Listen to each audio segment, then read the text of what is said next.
Okay, looks like we're at the top of the hour, and we'll go ahead and get started. Hello, everyone. My name is Troy Keller from Dorsey and Whitney, and we'd like to welcome you to this webinar, Navigating Tariffs in 2019. We'd also like to especially thank the U.S.-China Business Council for inviting us to do this and for hosting us in this forum, and in particular, Anna Ashton from the U.S.-China Business Council, who will be joining us today for her guidance and participation in this discussion. She really sees the cross-border dynamics from a unique perspective, and we're lucky to have her on this call with us. We will try to keep the webinar to an hour. We may go over just a little bit, but that is not our intention, and we'll try to wrap up right around then. Another logistical point there for comments, and those are definitely welcome. You can use the email process that was in your email invite, or if you're logged into the webinar, feel free to go ahead and use the comment process. I think we the chat feature, I think we mentioned that might not be available, but it seems to be up and working just fine. So feel free to go ahead and use that chat feature as we go along, and just ask your question anytime. We may hold off in getting back to you on it until later in the presentation, or if we're out of time, we'll follow up afterwards, but we really do enjoy the feedback and the questions, so don't hesitate. Let's start with some introductions, and we'll let Anna start us off with an introduction of her and a little bit on the U.S.-China Business Council. Then we'll go to Dave, and then I'll introduce myself briefly. All right. Hi, I'm Anna Ashton. I am the Director of Business Advisory Services here at the U.S.-China Business Council, and I've been working on U.S.-China relations for 15 years now, mostly based in D.C., sometimes for the U.S. government and sometimes for trade associations. I've been at the Council since January of 2016. The U.S.-China Business Council is a trade association. We're private, we're nonpartisan, and we're nonprofit. We have approximately 220 U.S. companies as our members that do business with China. We're founded in 1973, so we've been serving U.S. companies for more than 4 decades now. And we provide members with information, advisory, advocacy, and programming services through our 3 offices in Washington, D.C., Beijing, and Shanghai. Our mission broadly is to expand the U.S.-China commercial relationship to the benefit of U.S. companies and the U.S. economy, and we favor constructive, results-oriented engagement with China. We have a lot of large, well-known U.S. corporations among our members, but also smaller companies and professional services firms that make up a substantial portion as well. And that's about it. Thanks, Anna.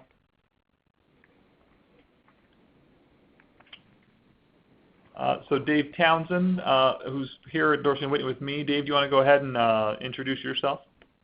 Sure. Yeah. Hi, I'm Dave Townsend. I'm an attorney here in Minneapolis, and I'm also in our D.C. offices frequently. I have, through the course of my career, focused on U.S. export controls and economic sanctions, as well as tariff-related litigation, anti-dumping, and countervailing duties. As of late, which is what we're going to be focusing on today, I've been helping clients in the private sector sort through tariffs imposed under Sections 301 and 232. So we'll talk a little bit more about what that is. Also happy to be putting this on with the U.S.-China Business Council. I have had the opportunity to work with Anna previously, and so the U.S.-China Business Council has a great asset in having her work on your behalf. She's a really good strategic thinker, so we're thrilled to have her join us today for our webinar.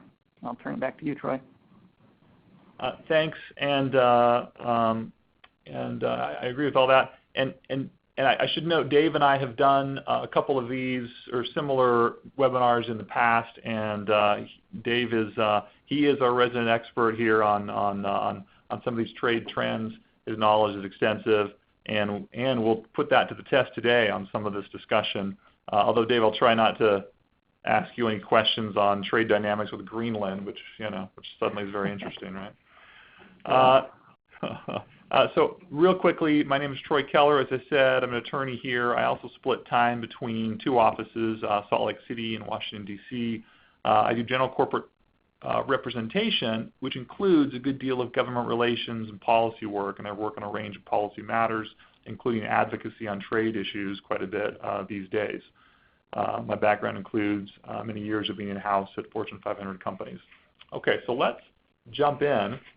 And by way of framing our discussion today, we're going to cover two large topics, or two general topics. The first one will be a state of play context for what's going on right now, trying to give our insights and thoughts as to what is going on, the significance of it for business. So definitely our focus is on how these things impact companies and businesses. And the second topic will be roughly the second half of this discussion, is where we'll talk about strategies companies can take to address some of the challenges that trade dynamics are throwing at them these days. And so to start us off, I thought I would just ask Dave a general question here, and to frame that, I'll note that over the course of my career, trade topics have frequently been more in the realm of compliance. Oftentimes it's been kind of a sleepy topic. Of course, there's the occasional anti-dumping case that gets very exciting, but generally things have felt relatively stable for many decades. And Dave, I don't know if you agree with that or not, but interested in your view on, if so, what's kind of changed over the last 18 months or so. Yeah, so you couldn't overemphasize the changes that have taken place. I think, as you mentioned, I've spent a lot of my career litigating anti-dumping, countervailing duty cases, safeguards, and those are sometimes they're company specific, a lot of times at least, or at their broadest scope, they're industry specific to the products that are the subject of the case. Now, what's happened over the last 18 months, we're seeing changes at a much more macro level that are hitting, almost any company that's doing business internationally now has to be thinking about tariffs in a way that they probably haven't been. Concepts like the harmonized tariff schedule and the country of origin of goods have gone from, like you said, sort of a sleepy compliance-related topic, Troy, to topics where it's not an exaggeration to say companies' entire businesses are at stake, and their supply chains that they've built up over years or even decades have to be rethought. So just broadly speaking here, over $600 billion worth of tariffs or tariffs on imports valued at $600 billion annually have been imposed or are considered to be imposed. Most of that is China. Some of that also relates to the product-specific national security tariffs, which we'll talk a little bit more about here in a few minutes. And you really see just the big sea change is that this administration views tariffs as a way of enhancing its negotiating leverage with other countries in a way that prior administrations were unwilling to do. So that catches up a lot of companies in the process in terms of how it's hitting their bottom line and their supply chains. And I'm curious, and we'll ask Anna here in just a second how she sees it, or what the view is from the China side, which is, of course, as you mentioned, where the bulk of these tariffs seem to be hitting. But before we do that, maybe one more general question. I'm curious, even if a lot of this, of course, has been initiated by the Trump administration, do you think that over time that will settle back to where, whether it's because there's a new administration or the objectives are met, would you see the world kind of going back to how it was, or in some sense has this tipped the dominoes and created a new kind of reality for how countries engage with each other? And do you see, I'm just curious your view on whether you see things going back to how they were at some point, or if it's sort of a whole new world. Yeah, it's tough to say. I think that it's hard to imagine at this point under any future administration, things simply reverting back to where we were 2.5 years ago, pre-Trump administration. I think the Trump administration is obviously committed to either following or maintaining the tariffs that they put in place, or creating a new framework and agreement with China and other countries related to steel and aluminum that would be such that things still won't go back to normal. And I think if you look at a Democratic administration, they'll probably take a different approach and strategy, but it's going to be hard for them to wholesale remove the tariffs that have been put in place, such that we would sort of, again, revert back to where we started. Yeah, that makes sense. Anna, I know when some of the early 301 tariffs were first initiated, I remember reading and hearing from some friends that on the Chinese side they were kind of, oh, ho hum, this isn't good, but it's just a tactic, a little bit of leverage, and we'll figure things out and it'll all be fine. I imagine that's not the sentiment anymore, but I really don't. I'm interested in your view on how companies and policymakers in China are viewing the situation right now. I think that would be super interesting to hear. Yeah, absolutely. And I guess also just to sort of reiterate what Dave said, I think he's absolutely right that we're definitely in a new normal here for U.S.-China trade and commercial relations. And that was probably inevitable. Even if tariffs go away, the reality is that China is in a very different strategic position now than it was when relations were normalized in the 70s and even when they joined the WTO in the early 2000s. So U.S. engagement was eventually going to change. We were eventually going to start interacting with China more as a competitor and less as a developing country that needed our help. And so that's where we are now. We did also hear the Chinese government and people on the ground in China expressing a sense that tariffs were temporary early on in this process. And what we are increasingly hearing now from our Chinese government sources is a growing sense of distrust. They expressed doubt that the U.S. is negotiating in good faith, basically. And so, there is a desire to end the trade war, but I think that there's less of a willingness or even ability to come to the table ready to, offer something big in return for tariffs being lifted, because there's not a belief that tariffs will be lifted. Thank you. Oh, go ahead. Yeah. Okay, go ahead. Well, so I was just going to say one of the hallmark problems of the ongoing poor communications between the U.S. and Chinese governments throughout these negotiations and the freezes in negotiations has been a lack of alignment in terms of what they understand that they've agreed to. So, for example, on agriculture purchases, China's not actually on the record publicly as having committed to any specific ag purchase amounts. And after both the G20 presidential meeting and this latest round of negotiations, we saw statements from each side that were different from each other. So in the last round of talks, for instance, the U.S. side said China had agreed to agricultural purchases. China said they had discussed agricultural purposes, and neither side cited a specific amount or dollar number. But agriculture is factoring more and more into the publicity, the press, and the discussion between both sides. And, from our perspective, that's basically because tariffs have hijacked the negotiations. We said from the start that we agreed that the problems the administration identified in its 301 investigation were the right ones to tackle, but the tariffs were the wrong tool. And, because tariffs are the wrong tool, tariffs beget retaliatory tariffs. And so now U.S. farmers have ended up sort of in the crossfire of all of this, and U.S. companies have too. And U.S. consumers are poised for a direct hit as well now.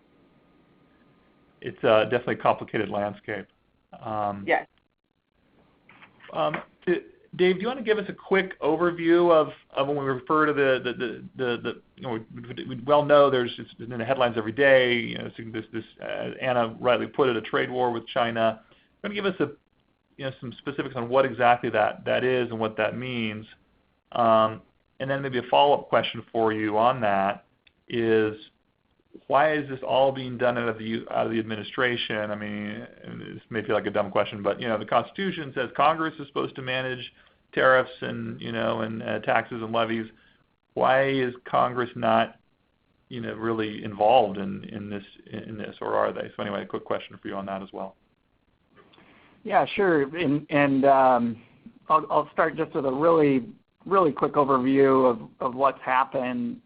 What you see on this slide is an overview of what's taken place since last summer when the tariffs began. And as Anna mentioned, it was the impetus for all of this was the Section 301 finding by the Trump administration that China's intellectual property policies and tech transfer policies harmed U.S. businesses, a long-standing gripe that U.S. businesses had with how they were being treated in China. So their findings that those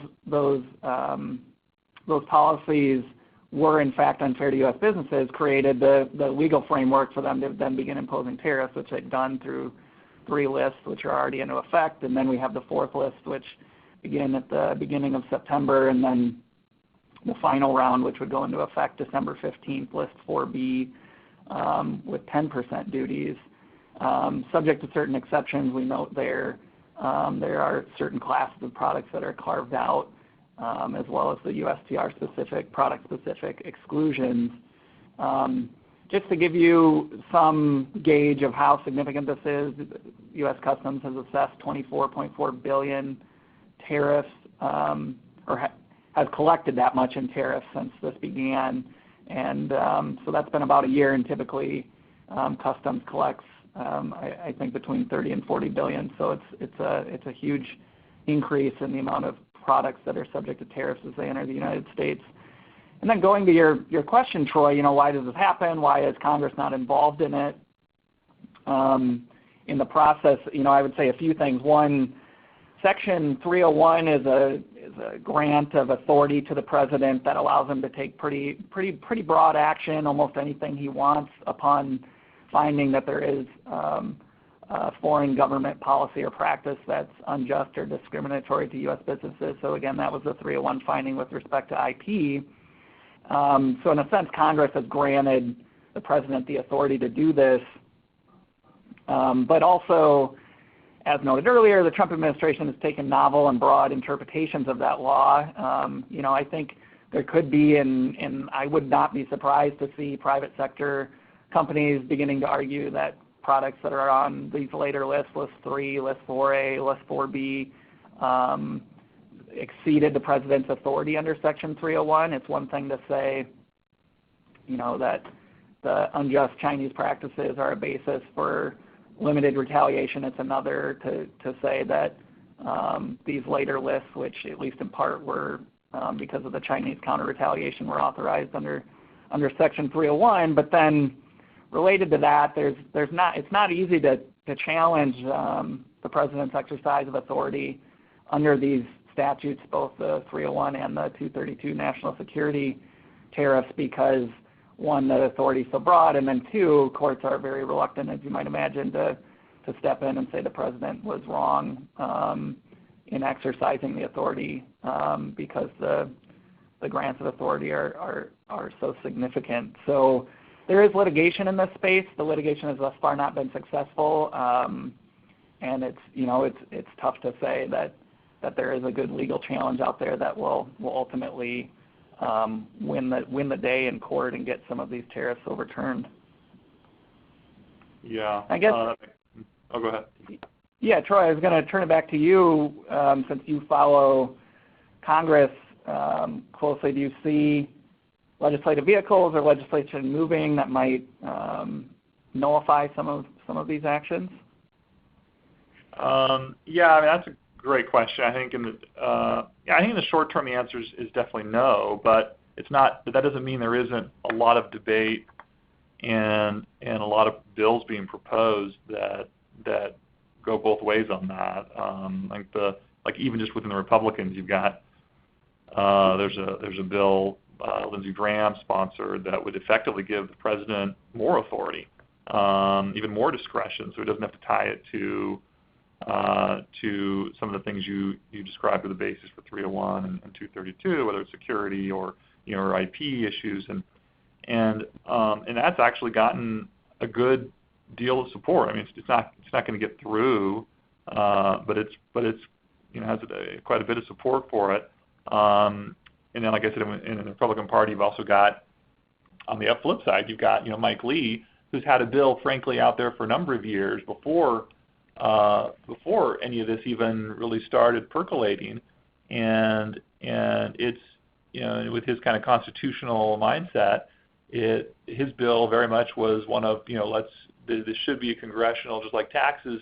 These type of things ought to come before Congress. They're too big of a decision for people to use willy-nilly, and so his basically would require that any significant tariff proposal of action would have to be approved by Congress. So I think there is definitely a lot of chatter, and his bill's gotten a good deal of support as well. So it's got these are things that the discussion's ongoing, but I don't expect, it's certainly not before the elections here, that you would see legislation that would curtail or change really the amount of authority and discretion that the White House has.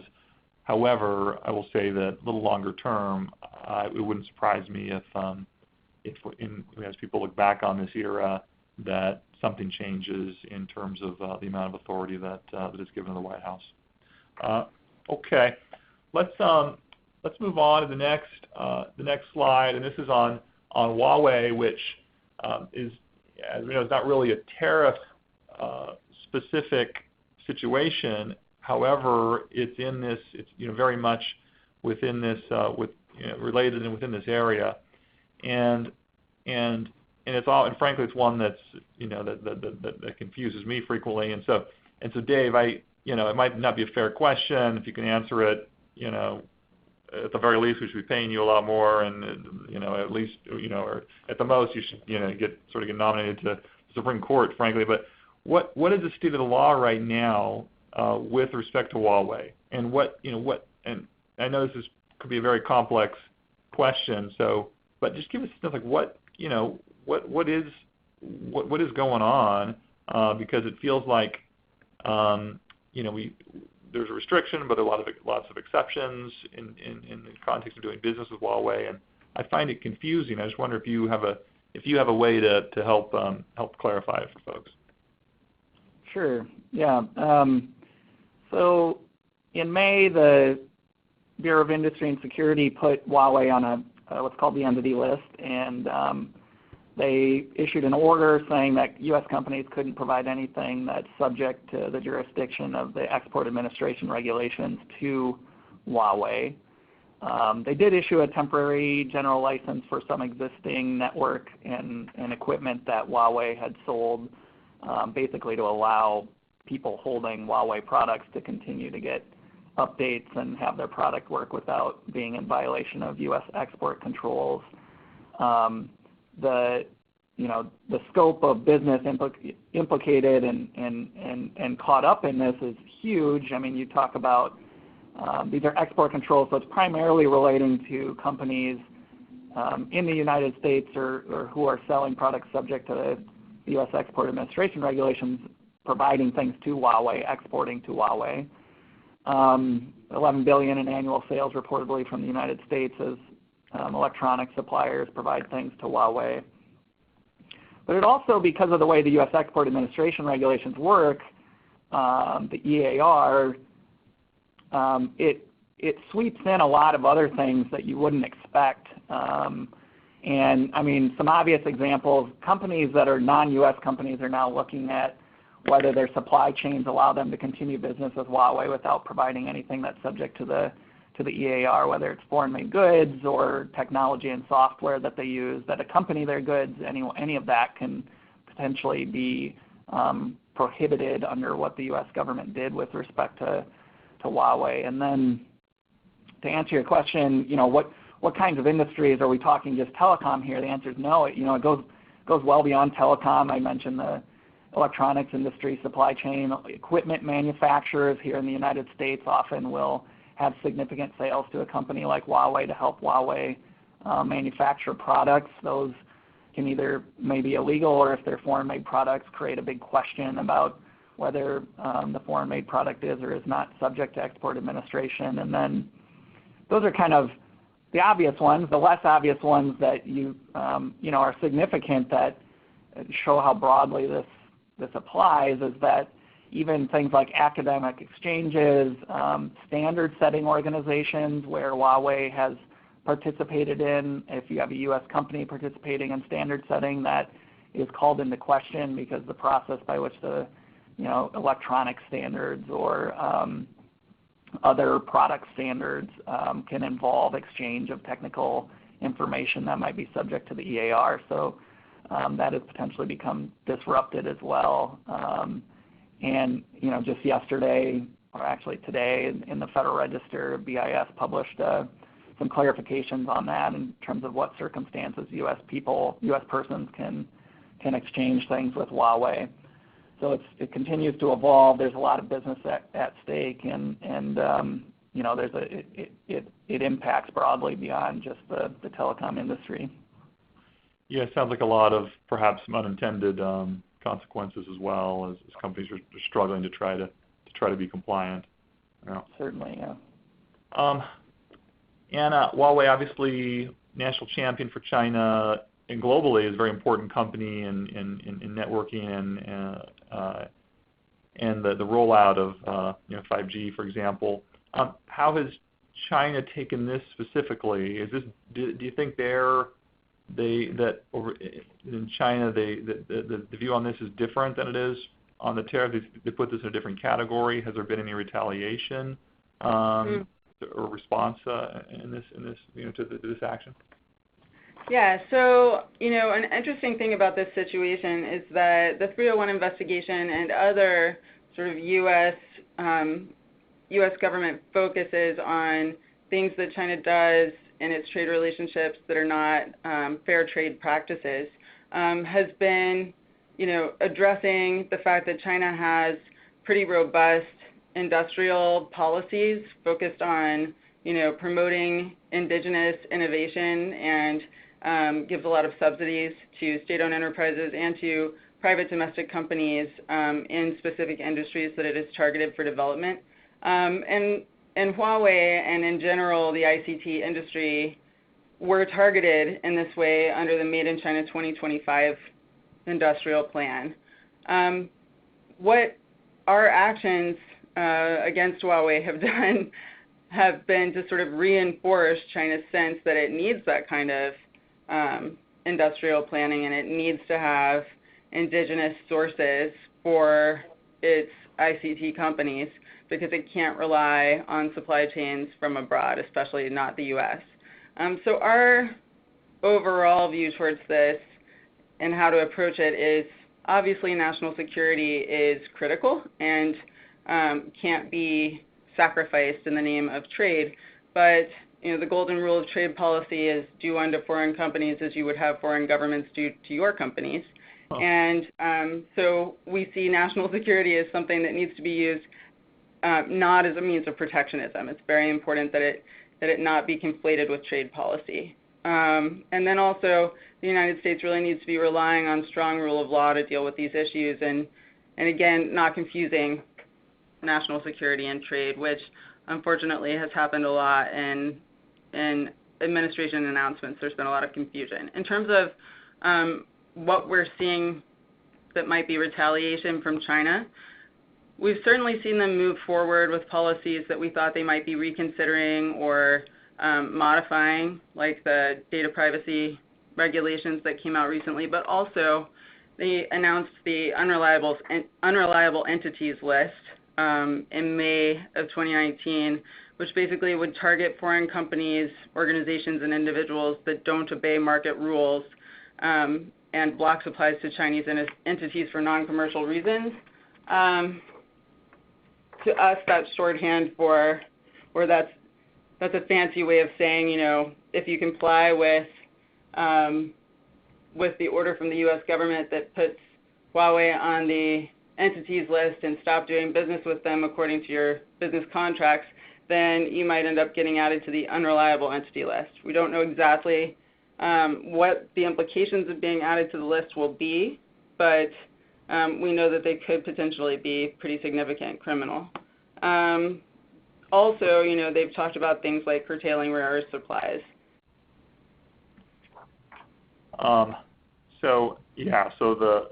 That's fascinating. Things just continue to escalate. I love what you said about, if companies are talking to their representatives and to people in government, I think that's a great message. Let's not sacrifice security by any means, but let's keep it in the right bucket and not conflate it, as you said, with protectionism, or we're trying to get an advantage on the trade side. That is really well said. Okay. We're going to, in interest of time, move a little quickly through the next couple of slides. The next one is on the 232 tariffs. Dave, do you want to remind folks what those are and give a little bit of background on whether they're still relevant, but whether it's a situation that's still changing, or if this has sort of been as it's been for a while and we expect these tariffs to kind of stay how they are? Sure. Yeah, and continuing with national security related measures here, aluminum and steel, mill products have 10%, 25% tariffs on them respectively. That's been in place now for quite a while, since early 2018, I think March. And those were put into place on the basis of BIS investigations into the national security impact of imports of those products. So those preceded the China-specific tariffs. Now there are the automobiles and automotive parts potential for tariffs that's hanging out there. Unclear what's going to happen with that. The U.S. government punted on imposing any sort of trade restrictions until I think it's November to try and negotiate agreements for market access for U.S. automobile companies, specifically with the EU, Japan, but other countries, including China as well, I think likely could get caught up in potential action there. So sort of continuing to evolve, but I think with aluminum and steel, there's the status quo seems likely to be maintained, at least in the short to medium term. I mean, the one big change would be Canada and Mexico through the USMCA have gotten themselves out of steel and aluminum tariffs, so that's a big shift and a relatively recent one, but sort of no end in sight on this. Do you see other countries being able to be excluded, or is that process basically over at this point? Yeah, well, it's possible. There's no specific countries that seem like they have a good case to be pulled out of the tariffs. And it is more than Canada and Mexico. Some of them immediately entered into quantitative restrictions, but Canada and Mexico basically because of the USMCA, and there's no significant trade agreements pending with the other countries, so it's kind of tough to see, at least quickly, other countries getting out of that.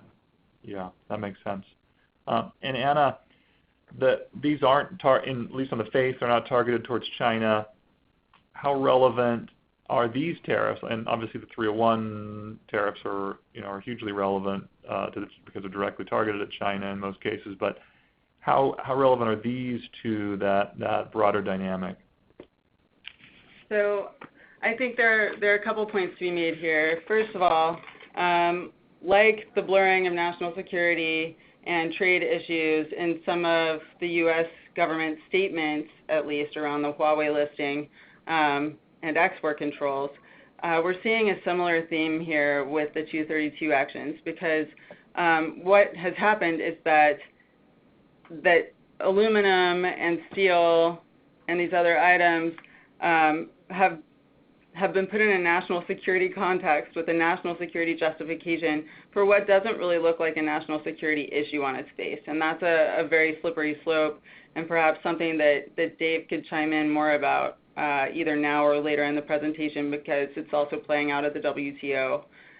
But also, tariffs on Chinese aluminum steel already existed prior to these specific actions and exist under these actions, and the ongoing U.S.-China trade negotiations don't actually directly relate to those tariffs. So, even if the current trade negotiations resulted in lifting tariffs on the things that have had tariffs applied under 301, it wouldn't get at this.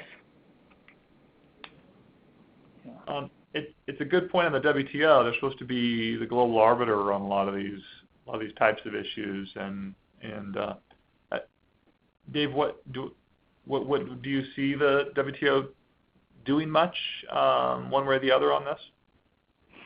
Yeah, well, with respect to the 232 tariffs, there are a slew of cases related to both the 232 tariffs plus the retaliation against the United States from those. And it's really a total unknown under WTO law whether the countries that are upset about the U.S. 232 tariffs will be able to win a case at the WTO. There's essentially no jurisprudence from the WTO on national security-related measures, and the U.S. is saying that the WTO has no authority to decide the case. There is one case from earlier this year dealing with Russia and Ukraine that sort of rejected the U.S. position and took a hard look at some Russian trade restrictions on imports from the Ukraine, but that doesn't bind the panels that have been formed over the 232 tariffs. So it's really tough to say, but there is potential for the U.S. to lose the WTO case related to the 232 tariffs. Okay. What's and is that ongoing, or is that something that you're waiting for someone to bring it? No, the cases are already started, and the WTO panels have been formed, and so that process has begun. But it's often a slow, long process at the WTO, 1 to 3 year kind of a process. Yeah. Okay. We're going to keep moving. We'll skip the slide on other notable trade developments, which we've put up now. In the interest of time, there's definitely a lot of great stuff to talk about there. But as we're keeping the focus in this presentation largely on the U.S.-China situation, we'll skip over that and go to the retaliation, which in this slide does kind of pick up some of the retaliations from some of those other countries, so we can maybe lump it into that. But this is really fascinating. These numbers are huge on the retaliation side. And maybe we'll start with Anna on this one. Anna, China, 63 billion plus some other things, and you mentioned some of the retaliation on the Huawei side that is not using the tariff process, but is using other ways to retaliate. Do you see China as having plenty of firepower left, or whether on trade or other areas, or have they kind of reached a natural limit in terms of how much they can do, which is a talking point that you hear sometimes in the press? That have they really reached a natural limit in terms of what they can do on the retaliatory front? And this is super interesting, I think, to a lot of U.S. companies where these retaliatory measures hurt them as much or more than the tariffs on raw materials they're trying to bring into the U.S. Yeah, we absolutely see China as having a lot more firepower left. It's true that they can't really respond in kind with more tariffs on U.S. imports because they've kind of maxed that out. But from the beginning of this trade dispute, China has repeatedly said that it will respond proportionately to whatever U.S. actions are taken, and it has said that it will use both quantitative and qualitative measures. So, at this point, we're at the qualitative stage, and we're worried that that's going to disproportionately impact U.S. companies that are operating in China. We're particularly concerned about increased regulatory scrutiny, delays in licenses and approvals, and also discrimination against U.S. companies in government procurement tenders. We're also concerned about, a few specific actions that the Chinese government has threatened but not yet implemented, which include the unreliable entities list that I mentioned before, as well as threatened restrictions on rare earth exports. What we're already seeing is this promulgation of social credit blacklists.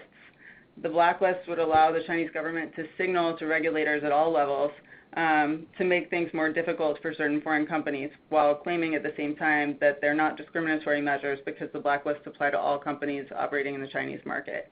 And finally, we're worried about the possibility of negative nationalist sentiment hurting business. There's definitely precedent for geopolitical disagreements leading to boycotts of companies from specific countries in China. And consumer sentiment in both countries is turning sour towards each other. The Hong Kong issue and the trade talks have recently been bundled by the administration in a variety of statements, and that's kind of adding fuel to this fire.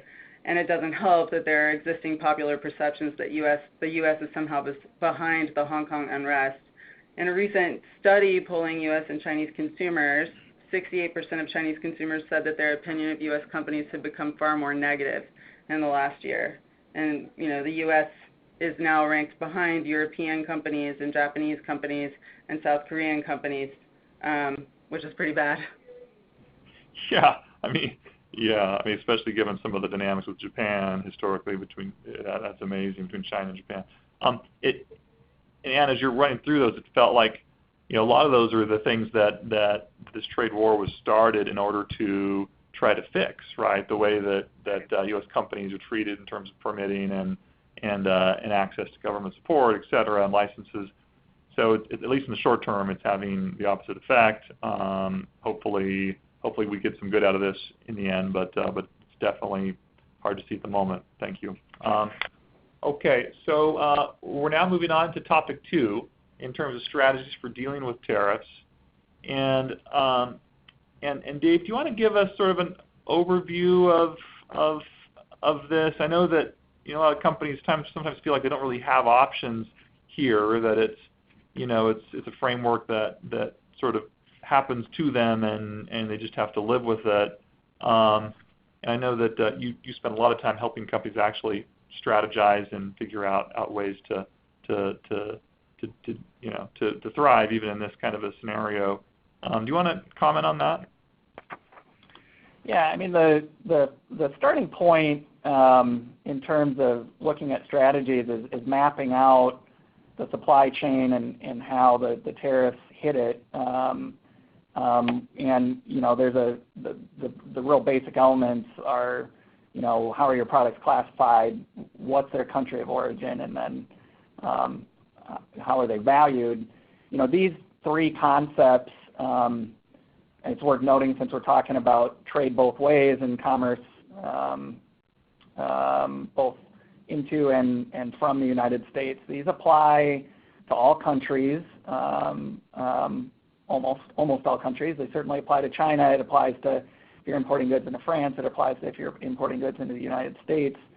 And the HTS generally works the same among all the countries. The country of origin is kind of a gray area, and there is some ways to look at country of origin of products if you have third country processing or manufacturing to see whether a country of origin rule can be beneficial for you so that you get out of, for example, the China-specific tariffs.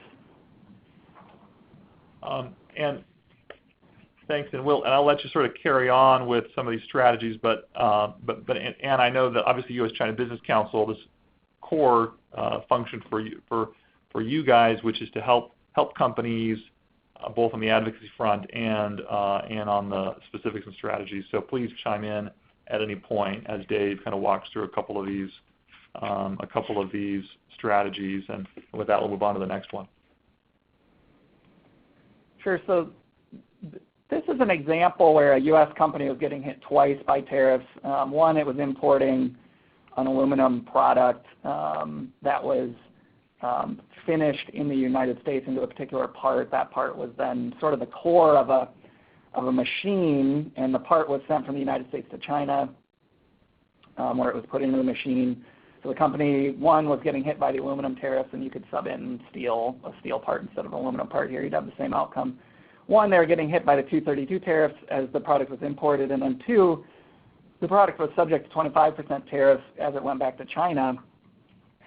So we were able to look at the options for this company, and it took some work, but we realized that they didn't necessarily need to bring a sort of semi-raw aluminum product into the United States from their Indian subsidiary, that they could ask the Indian subsidiary to create what I refer to here as a part blank, So part blank is just something that's almost finished but not fully finished. And by doing that, the HTS classification changed. And by virtue of it coming in as something that was considered a part of the machine that it would eventually go into, the 232 tariffs didn't apply. And likewise, because we reduced the amount of U.S. processing here of the part, instead of it coming in as a semi-finished aluminum product, it came in as a almost finished part blank and was converted to the part that was needed to be sent to China. And as a result, we were able to, in coordination with some Chinese customs help, we were able to successfully get Chinese customs to treat it as a Indian origin part as imported into China rather than a U.S. origin part. Thus, the retaliatory tariffs didn't apply. So it's worth sort of pausing just to think through, what are the risks of doing that, because it's certainly not risk-free. And in the particular case example I gave there, one huge risk is that Chinese customs just simply won't agree with the fact that it was an Indian origin part as it came into China.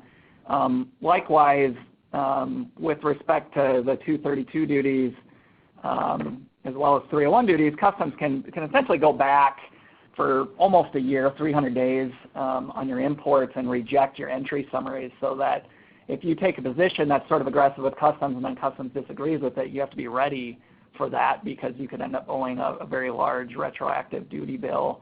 And then related to that, there can be customs audits and things like that that can reach back up to 5 years. So you could be looking at a lot of piled up tariffs and potential penalties if you're too aggressive or flippant with how you're declaring these products to customs.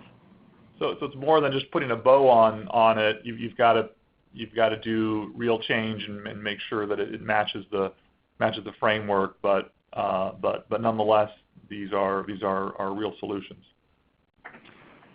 Yeah, and I think one question we're starting to get from clients is things like, oh, our Chinese supplier is saying, we can just make this a Vietnamese origin good. We have an affiliate in Vietnam or a partner in Vietnam that can provide the same thing to you, and that'll get you out of the 301 tariffs. And as an importer, that's sort of if it's true that the stuff was actually made in Vietnam, that's correct. As a matter of law, the 301 tariffs don't apply, and you declare Vietnamese origin product as it comes in. But as the importer, if that customs ends up looking into that and audits it and discovers that it was something less than significant Vietnamese manufacturing, you can get in trouble for that, and it's on the importer's risk. It's up to the importer to get that right. So the importer has to do its own due diligence in terms of what the country of origin of the product is and how that's declared to U.S. Customs. Where the strong compliance coupled with strong strategic thinking is the way to go. You got to do both. Okay. Right. The next slide on the exclusion process. That's one where I know Dave. Dorsey's done a lot of these exclusion applications for companies. Is that first, I guess, what are those, and second, is that run its course, or do are there still windows or potentially upcoming windows for seeking exclusions?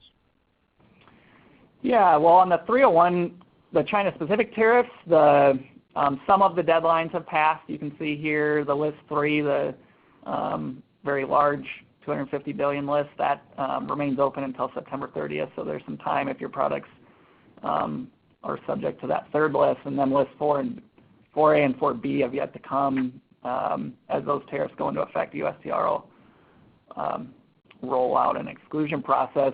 26% are approved, and that's not a great rate. But one thing I'm starting to get to the point with clients is this has drug on long enough. You want to be thinking 2, 3, 4 years from now, if the tariffs remain into effect, you don't want these deadlines to pass and you didn't try. Even if there's a low chance of success, it might be worth at least trying to get the exclusion. And then steel and aluminum, the exclusion decisions continue to roll in. Most of them have been approved, which is interesting, but then also if the U.S. industry objects, U.S. steel and aluminum object to your exclusion request, you generally, almost without exception, lose. So that's kind of the state of play with the exclusion process. Definitely worth doing. Anna, I know on the China side, there was an announcement a couple months back that they would be doing an exclusion process on that side as well. Very curious what your view is on that process, in particular whether it's worth the effort of a U.S. company, for example, trying to take advantage of that. Yeah, so our team in Beijing actually attended an official training for industry on applying for exclusions, and I'm happy to share more specifics via email if anyone on the call wants to shoot me an email, and I know that Troy and Dave could do the same. But this was an advocacy victory for us, actually, because we really strongly encouraged China to offer a tariff exclusion process in the same way that the U.S. offers one. The tariff exemption application process is proceeding in 2 batches, with each phase covering separate products. So one for the 50 billion list and the other for the 16 billion list. And the application window for the first batch ran from June 3 through July 5 and is now closed. The application window for the second batch will run from September 2 through October 18.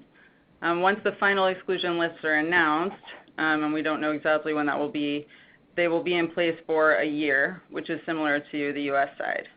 The Ministry of Finance specifically lists the materials that applicants need to submit for consideration, which include basic information on their products, importation of concerning products by the entity or the applicant in the last 3 years, and the value of those products, impact of the tariffs on the enterprise, reasons for requesting tariff exclusion and their qualifying reasons, and also procedures for submitting the application. And then, some suggestions on this. The leading agency for tariff exclusion in China is the Office of the Customs Tariff Commission of the State Council, which is operated by the Ministry of Finance Department of Customs and Tariffs, and the legal department of the China Chamber of International Commerce and the China Council for the Promotion of International Trade, along with a few other associated departments, serve as third-party technical support units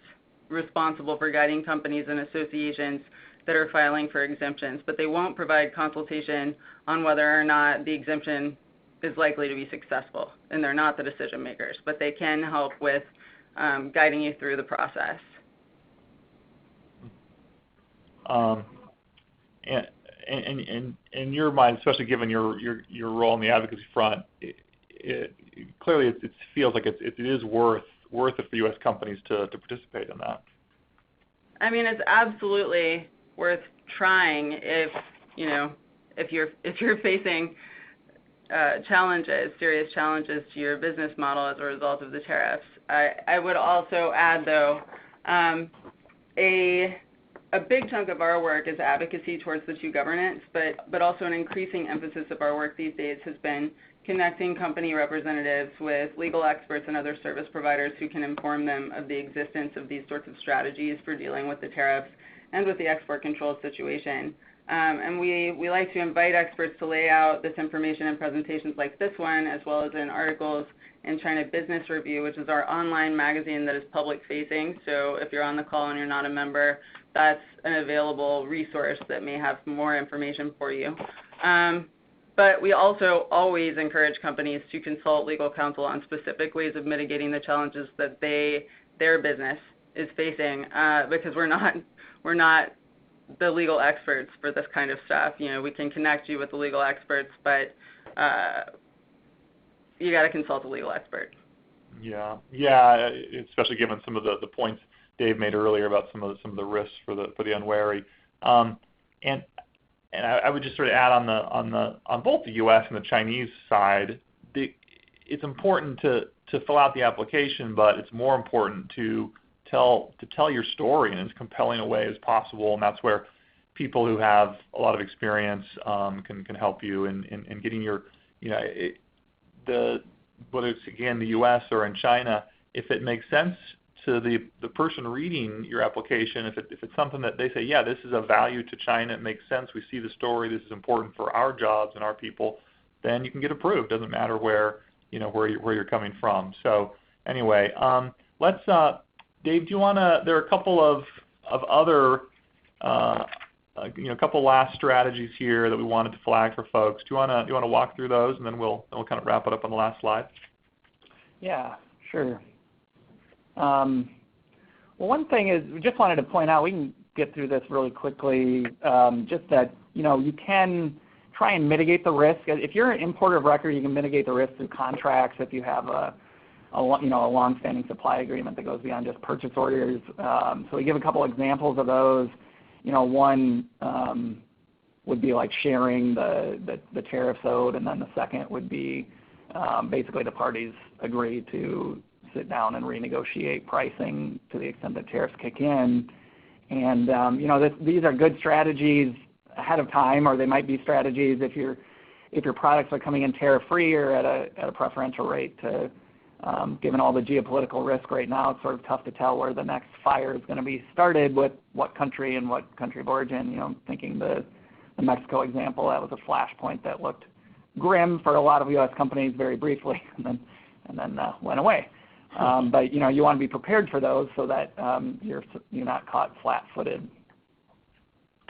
Yeah, it does feel like that a lot of times you have companies where the people doing the contracts, the people doing the trade work don't maybe talk as much as they could, and I've certainly seen some clients where they're like, man, if our contract runs for the next 2 years, if we were to redo it now, we'd certainly do it differently in terms of who bears responsibility for tariffs under certain circumstances. Well, right, and a lot of times it can be a shared responsibility in terms of generating the paperwork and proof that customs needs to show customs that the product gets a preferential rate, so that can be spelled out as well. Yeah, perfect. So I think the last strategy here on offensive use of tariffs, Dave, this one's has always been a tool, but maybe even as or more relevant now. It's a super fascinating one. Yeah, the anti-dumping, countervailing proceedings, those are an option if you're making stuff in the United States and there's import competition. There's also different avenues to get involved here if you're a U.S. industry to sort of block relief for your competitors. The second bullet there, are people cheating? That's also been an issue for a long time in trade law.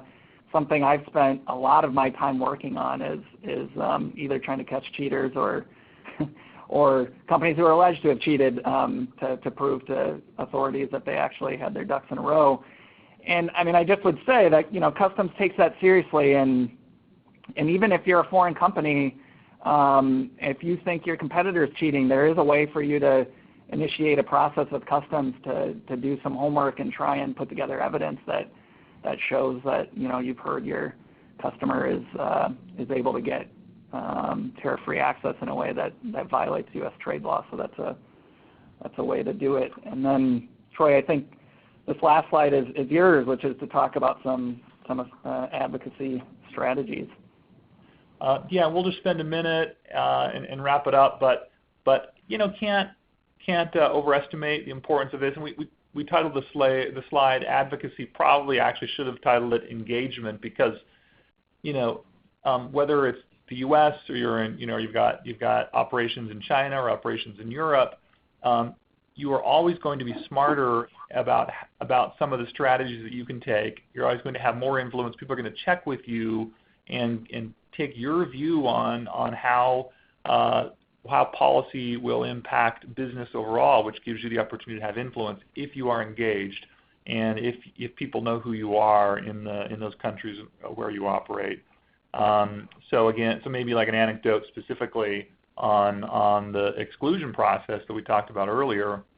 I've heard from USTR that literally every, and maybe it's an exaggeration, but I'm not sure, literally every member of Congress had reached out to USTR on behalf of companies in their districts and states. So what that means, and that's very unusual for a process to generate so much combined effort on behalf of representatives and businesses in their areas. So one is an anecdote. It reinforces the importance of being engaged and talking to your representatives.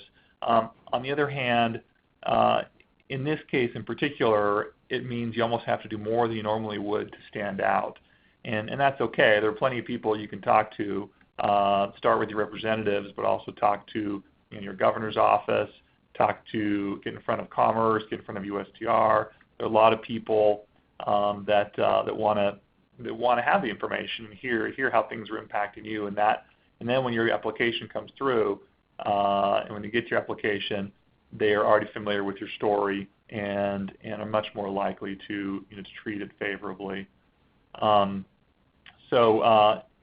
again, as I mentioned before, it's also important to have a plan as you do that. Have your story put together in the most compelling way, and in a way that sometimes what seems compelling to business is not compelling to government. So try to think about it from their perspective, and definitely reach out to your government relations team internally, or someone like us for helping sorting through that. So with that, I wanted to thank everyone, especially Anna and Dave for their insights and knowledge. And I think we'll sign off from here. Dave, Anna, thank you so much. Thank you. Yeah, thank you, Troy. Have a good day. Thanks, everyone.